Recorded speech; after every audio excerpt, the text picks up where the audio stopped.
I've been going through previous episodes of this podcast, and since there have been more and more people just finding out about the podcast, I want to re-air this one today.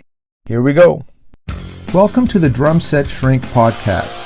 My name is Stefano Ashbridge, and this is a show about the challenges that come with playing the drums and what you can do about them so you enjoy your drumming journey.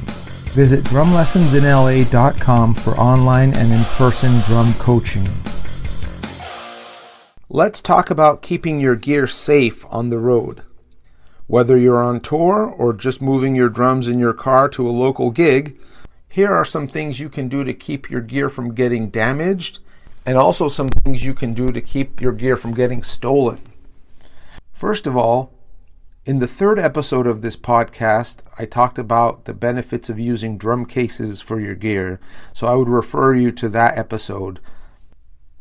Secondly, try and pack your gear snug so things don't move around in transit. Try to be strategic in how you pack and use bungee cords if you can to keep everything from moving around. And next is drive safely. If you're on tour and the band is responsible for getting themselves to the next show, there can be a lot of late night driving right after the show. It can be good to discuss taking turns driving and also to not let anyone drive for long periods of time without adequate sleep. Alright, here's some things you can do to keep your gear from getting stolen. If you're on tour with a U-Haul van or trailer, try to back it into a wall when you're parked at a hotel or in a restaurant so it makes it more difficult to break into.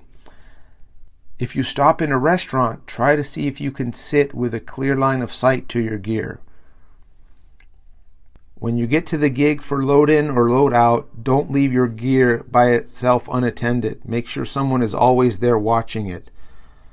You can rotate duties where one person is watching while someone else is loading the gear in, and then when that person comes back, the first person takes gear in while the second person watches the gear. It might be helpful to research the places you're playing so you know what kind of neighborhood you're dealing with. And finally, I recommend getting insurance for your gear with companies like Music Pro Insurance. It's not too expensive and it can be a good peace of mind if your stuff gets stolen, especially while on tour. Take photos of all your gear and write down the serial numbers if they need to be identified. Anyway, I hope this helps. Thanks for listening. Visit drumlessonsinla.com for online and in-person drum coaching. Till next time.